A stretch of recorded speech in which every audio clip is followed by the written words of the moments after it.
আবার চন্দিতার ঘরোয়া রান্নাঘর থেকে আসলাম। আবার একটা ঘরোয়া রান্না করছি, সেটা আপনাদেরকে আবার শেয়ার করছি। প্রথমে কাতলা মাছের টুকরোগুলো আমি ময়দা, লবণ, হলুদ দিয়ে মাখিয়ে নেব। বাটিটা এই বাটিতে রেখেছি জলটাকে ঝরাবার জন্য। পুরো জলটা ঝরে গেছে, ধোয়া জলটা। একটু গরম জল দিয়েও আমি ধুয়ে নিয়েছি।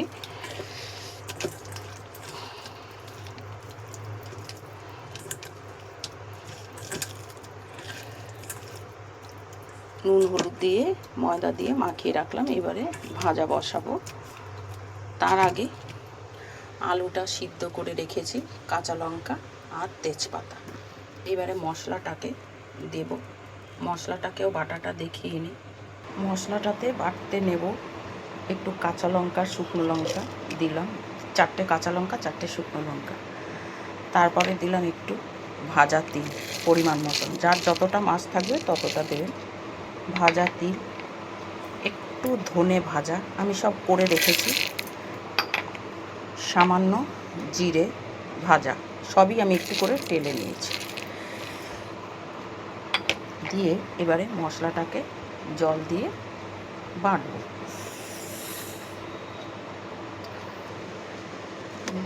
মশলাটা আমার বাটা হয়ে গেছে। এইবার আমি মাছটাকে ভাজা বসাবো।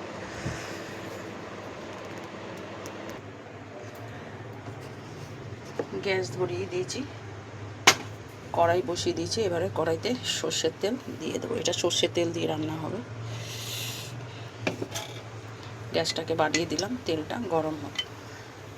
আবার বলছি, কাতলা মাছটাকে একটু লবণ, ময়দা, হলুদ এই দিয়ে মাখিয়ে নেবেন।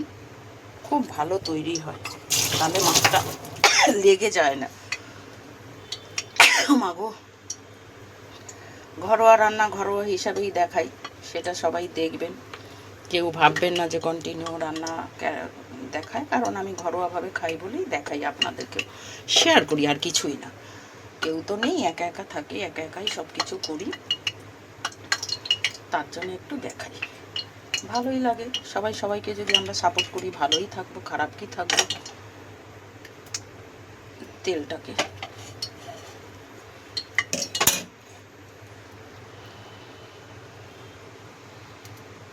তেলটা গরম হয়নি এখনো।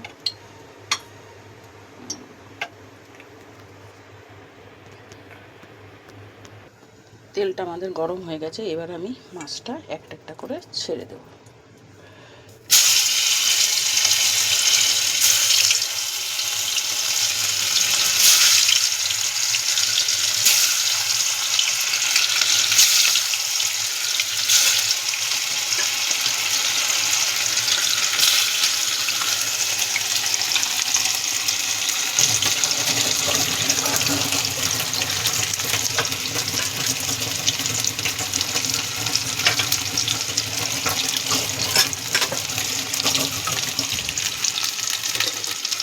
মাছটাকে ঢাকা দিই।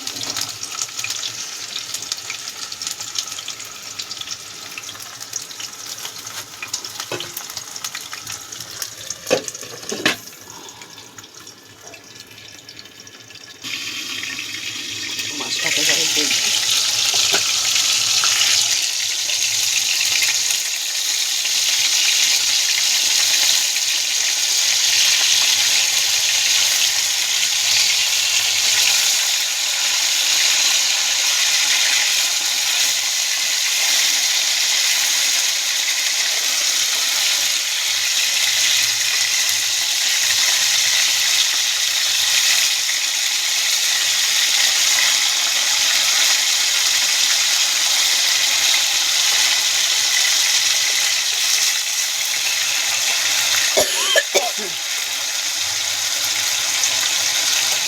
আবার একটু ঢাকা দিয়ে দেবো। মাছটা নুন হলুদ ঢোকার জন্য একটু ঢাকা দিয়ে দিয়ে ভাজছি।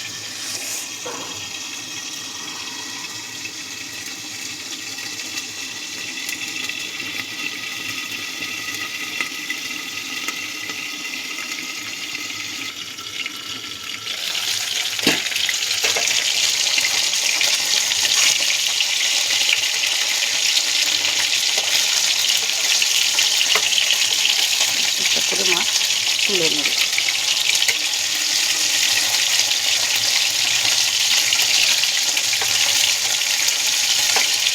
বেশি একদম লাল সেই ইয়ের মতন আমি মাছ করে ফেলি না, কারণ মাছ তাহলে পুরো শিঠা লাগে। হালকা একটু ভাজি, যেটা গন্ধও লাগবে না, কিছু লাগবে না। এই জন্য আমি অনেকক্ষণ আগে থেকে নুন হলুদ এটা সব দিয়ে রাখি, মাছ মেখে রাখি, কোনো সময় গরম জল দিয়ে ধুই। নাহলে ওই শিঠা করে ভাজাটা মাছের টেস্টটাই নষ্ট হয়ে যায়।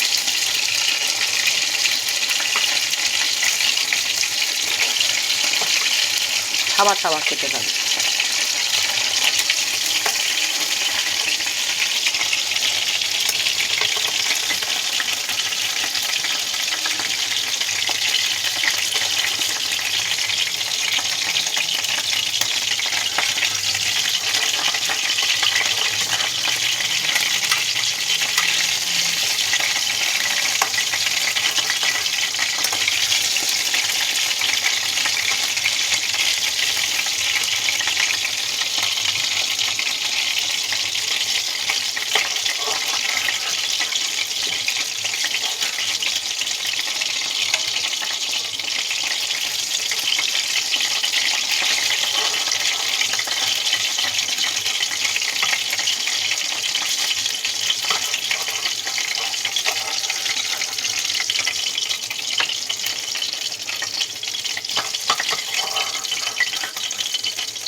এই তেলের ভেতরেই এবারে আলুটা দিয়ে দেবো।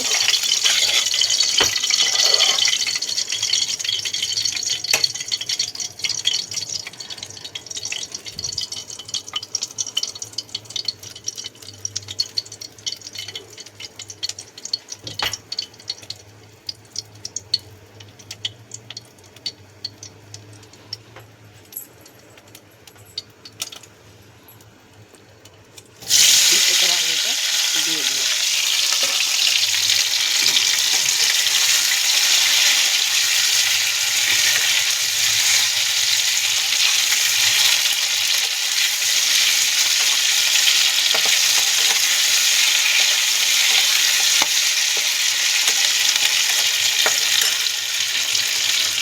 এইভাবে মশলাটাকে দিয়ে দেবো। আলুটা যেহেতু সিদ্ধ করা, আলুটা বেশি ভাজবে না।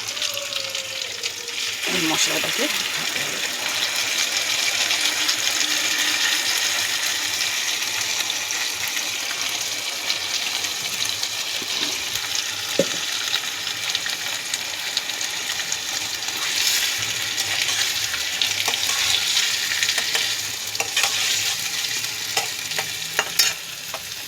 তারপরে নুন হলুদ দিয়ে দিলাম।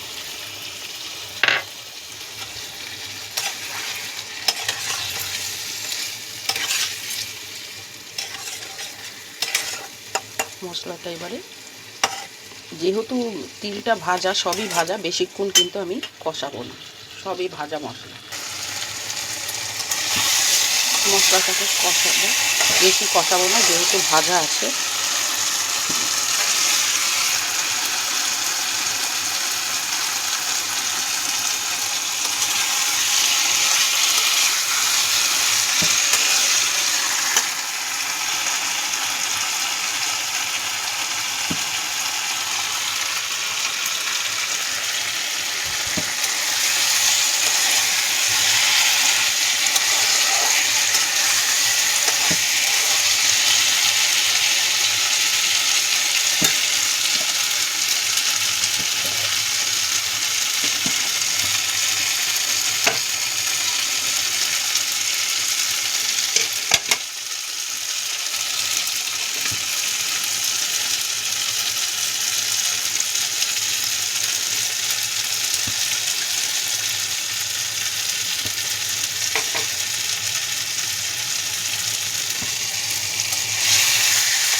তেলটা তেলে এসছে, এবার আমি মশলা যেটাই বেটেছি মিক্সিটা, সেটাতে গ্রাইন্ডারের ভেতরে জল দিই, সেই জলটুকু আমি দিয়ে দেবো।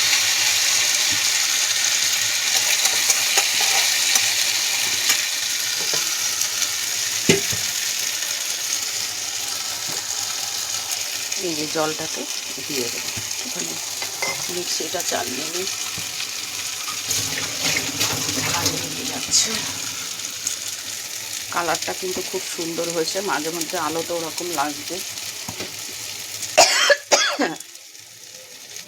তাহলে তিল দিয়ে মাছের ঝোলটা কীভাবে করছি দেখলে। আলু যেহেতু সিদ্ধ করা, একটু ফুটলেই আমি কিন্তু মাছটাকে দিয়ে দেবো, যেন মাছটারও একটা সিদ্ধ হওয়ার ব্যাপার আছে।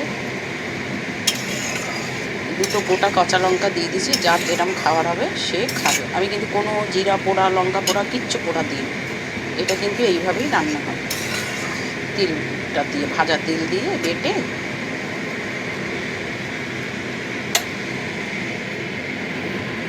এবার একটু ঢাকা দিয়ে দেবো। ঝোলটাকে ফুটছে, এবার একটু গ্যাসটাকে কমিয়ে আমি মাছগুলোকে দিয়ে দেবো।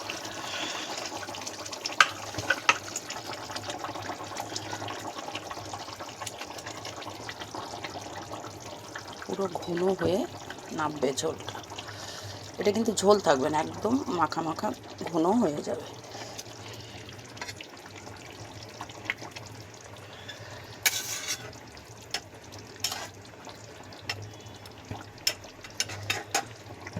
আমরা যেহেতু ঘরোয়া আমি রান্না করি, এই জন্য আমি বেশি মশলা বা রিচ করার চেষ্টা করি না, চেষ্টা করি একটু হালকা করার। এটা এখন একটু আস্তে করে সিমে ফুটবে, নাহলে তো ভালো হবে না।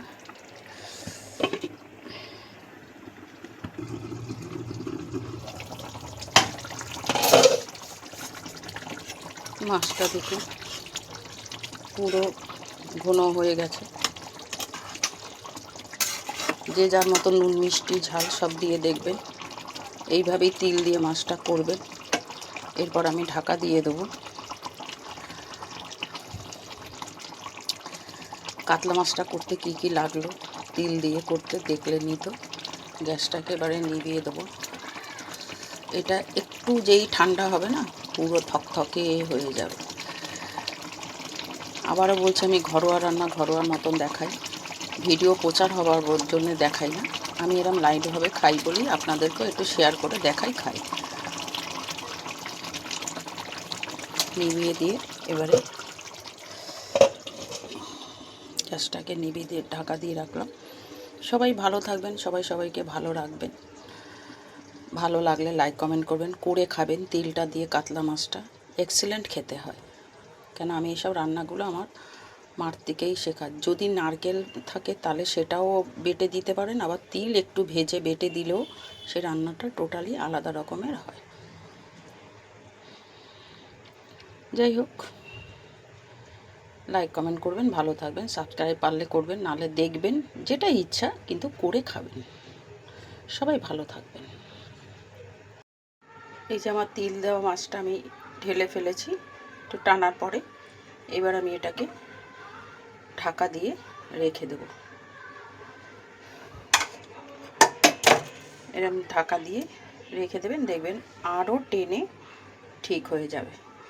সবাই ভালো থাকবেন, সবাইকে সবাই ভালো রাখবেন।